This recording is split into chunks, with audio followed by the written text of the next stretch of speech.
सम्मानित मंच, दूर दराज से आए हुए सभी किसान साथियों, सभी को मेरा नमस्कार। संचालक महोदय, मैं अपने ज़िले के लगभग 2 लाख किसानों का आज प्रतिनिधित्व यहाँ कर रहा हूँ और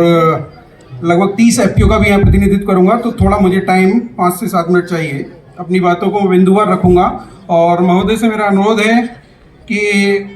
उन्हें नोट करने की कृपा करें, जो कि बहुत ही अहम बिंदु हैं किसानों के लिए, जिसमें कहीं ना कहीं हमारे जनपद के तो बिंदु बहुत कम है, क्योंकि ये शासन का मैं धन्यवाद देना चाहूँगा कि जनपद में हमें इस समय ऐसे अच्छे अधिकारी, हमारे माननीय जिलाधिकारी, अपर जिलाधिकारी, हमारी सीडीओ साहिबा और हमारे कृषि विभाग के अधिकारी, चाहे वो डीडी साहब हों या हमारे डीडीए साहब हों, ये बहुत अच्छे दिए हैं और जिला स्तर की समस्याओं का हम जैसे ही उनको बोलते हैं तो वो तत्काल प्रभाव से उनका निराकरण भी करते हैं, निस्तारण करते हैं और अगर कार्रवाई आवश्यक होती है तो वो भी करते हैं। सबसे पहली हमारी जो किसानों की समस्याएं मैं उठाता हूं सर। हमारे ज़िले की सबसे बड़ी समस्या है, एक हमारे ज़िले में मक्का होती है जायद में, और इसको हम पिछले कई सालों से लगातार उठा रहे हैं और हमारी मक्का भी पिछले दिनों सर 1600 रुपये में बिकी है, जबकि इसका 2090 रुपये MSP है। तो हम चाहते हैं कि आने वाले साल से पहले, इस बार तो लगभग सीजन खत्म हो चुका है, आने वाले सीजन से पहले मई से स्टार्ट करके जुलाई तक हमें क्रय केंद्र अवश्य दिए जाएं, जिस पर हमारी मक्का की खरीद सरकारी रेटों पर हो सके। दूसरा बिंदु है सर मेरा, जो अभी किसी किसान भाई ने नहीं उठाया है, रासायनिक उर्वरकों के साथ, चाहे वो यूरिया हो, NPK हो, इनके साथ में टैगिंग को लेकर इसमें सर सारे किसान इसमें पिस रहे हैं और यूरिया का कट्टा जो कि 266 रुपये का है, उसको 350 रुपये तक या तो किसान को 350 रुपये में लेना पड़ रहा है या फिर उसके साथ में 100-200 रुपये 300 रुपये की दवाई अलग से लेनी पड़ रही है। तो ये चाहे वो इफ़को हो, चाहे कोई प्राइवेट कंपनी हो, और ये सभी टैगिंग कर रहे हैं, पूरे प्रदेश में कर रहे हैं। अच्छा सर इसमें नैनो टैग करते हैं इफ़को वाले, और कोई भी कई सल्फर टैग कर देता है, कोई ऐसी चीज़, जैविक की बहुत सारी चीज़ें वो टैग कर देते हैं जिनकी हमें आवश्यकता उस समय पे नहीं होती, वो चीज़ें टैग कर रहे हैं। और सर हम अगर मान लीजिए अपने DE वगैरह से कहते हैं तो ये कार्रवाई भी करते हैं, लेकिन सर इससे केवल शाखें काटी जाती हैं, जड़ पर वार नहीं होता।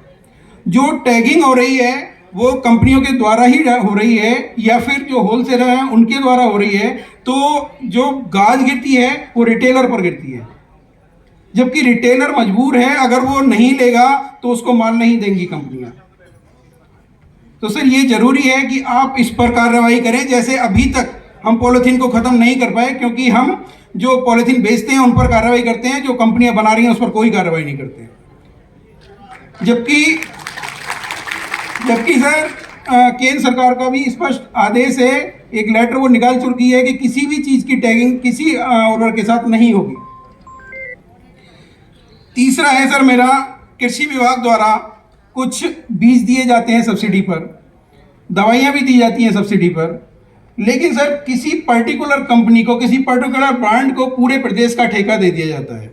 कि आप मतलब इस ब्रांड को पूरे प्रदेश में देना है। जैसे अभी सर हमारे यहाँ पर पिछले सीजन में जायद में मक्का आई थी किसी राशि कंपनी की, जबकि हमारे यहाँ पर जो किसान लगाते हैं वो सबसे ज़्यादा पायनियर की 1899 लगाते हैं। तो सर जिन लोगों ने वो मक्का बोई, उनकी 3 क्विंटल की मक्का निकली पर बीघे में, यानी कि 18 से 19 क्विंटल प्रति हेक्टेयर की मक्का निकली, और जिन लोगों ने 1899 पायनियर की लगाई है सर, उन लोगों की 45 से 54 क्विंटल तक की मक्का पर एकड़ निकली है सर। तो बहुत बड़ा अंतर है। तो या तो सर जब DBT के माध्यम से अगर कोई किसान बिल देता है, उसने कोई बीज खरीदा, उसका बिल देता है, तो DBT के माध्यम से उसका पैसा जो भी सब्सिडी का है, हम ये नहीं कहते कि पूरी सब्सिडी दीजिए, जितनी आप दे रहे हैं उतनी सब्सिडी उसके खाते में कर दीजिए, उसको लाभ मिलेगा। और एक और है सर इसमें कि एक हमारे यहाँ अलंकार वैरायटी होती है उड़द की, जो लोकल वैरायटी है, इसको सूचीबद्ध किया जाए। और ये सर रोग रेजिस्टेंस है, इसमें जो पीलापन उड़द में आता है वो चीज़ नहीं आती है, खाने में बहुत ज़्यादा स्वादिष्ट है, और इसको सर हमारे यहाँ पर दिया जाए, क्योंकि उड़द की एक बहुत अच्छी बेल्ट हमारी 2 तहसील चंदोसी और भैजोई में बहुत बड़ी बेल्ट है, तो इसको करा जाए सर अलंकार उड़द। एक सर धान के टाइम में अब की बार हमारे यहाँ ओवर रेटिंग हुई है बहुत ज़्यादा। एक धान हमारे यहाँ सबसे ज़्यादा लगता है BH21 और बसंती के नाम से आता है सर वो धान, जिसको नॉर्मली आरस्टन बोलते हैं। तो ये जो बसंती है सर, इसका रेट 500 रुपये है MRP 500 रुपये है और पिछले सालों में ये लगभग 400 रुपये के आसपास बिकता रहा है। अब की बार शायद